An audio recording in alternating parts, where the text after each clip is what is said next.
Let's speak now with Labour's SOE spokesman, Clayton Cosgrove, who's with me in studio.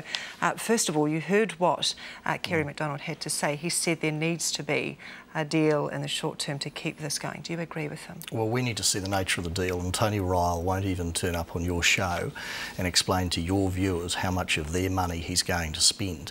See, the government knew about this. Brian Fallow described it, I think, as folly and craziness to even embark on the SOE sales until this risk was signed off and dealt with.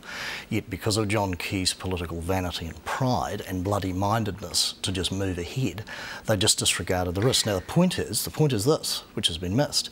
If they had not proceeded, signed this off, then Rio Tinto wouldn't have them over a barrel. All Rio Tinto's done is just waited till John Key green-lighted the sale of Mighty River Power, and then they sprung the trap on this bunch of government amateurs, and now the taxpayer of New Zealand is bent over a barrel. Certainly Rio Tinto here is playing dirty pool, and you heard from Kerry McDonald a moment ago, though, and he said it's in the interest of the country that they do a deal. Yeah, but it's in the interest of the country that Mr Ryall front up and transparently, not sort of do a slipshod deal. He said for the last 3 weeks, wouldn't intervene in solid energy, couldn't, wouldn't, won't do anything for those jobs. Then suddenly, within an hour and 45 minutes of this being announced, he's on the phone talking about spending a hell of a lot of taxpayers' money on a multinational company that had a positive cash flow of 16 billion US. Now, he should front up in a transparent way and actually say to your viewers what the deal is going to be. And they were warned about this, and they have mismanaged this. Let me quote your colleague David Parker on a statement he has made. He said, and I quote,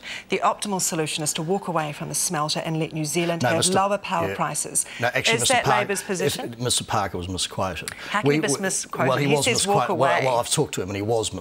What he was talking about is saying there are a number of scenarios, some of which Mr McDonald actually alluded to, that should be examined in terms of, Mr McDonald talked about the national interest. So yes, intervention, but I'll tell you the first thing Labor would have done, we would not have embarked on the asset sales, which then would have meant that Rio Tinto would not have been able to put the country... do something like that in case a big multinational might come in and try and No. You simply sign... There's one rule when you float a company. You sign off all the risks. You lower the risk profile because, of course, you want to maximise the sale price. Now, everybody warned the government, deal with the Rio Tinto issue, get that signed off before you move, and they ignored that. And now, of course, Rio's just sprung the trap and here on a bunch of amateurs. we are today, and the government's facing a choice. It can subsidise or it can close down the smelter and walk away. What should it do? Well, what it's got to do is be transparent and come clean. It has a simple choice here. Right now it either has to subsidise or walk away. That's its choice. What it actually has to do is come out and say to the people of New Zealand, right, here are all the choices we have, here are all the numbers that we're going to spend, because, of course, what happens is this. If they're going to move on a subsidy on this company for one reason, not about jobs. They're doing this to keep the sale of the SOEs on the road.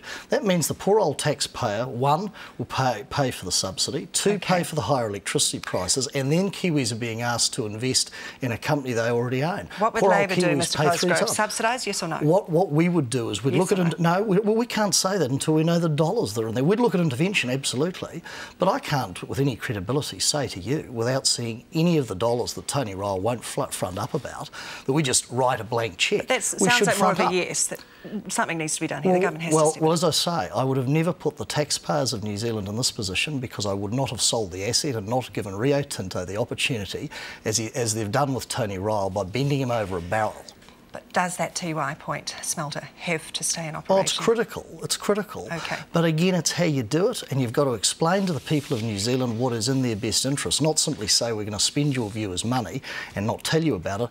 And by the way, again, they have mismanaged this whole thing. They were warned about it, and they just sat there and did nothing. We have to leave it there. Clayton Cosgrove, appreciate your time. Thank you.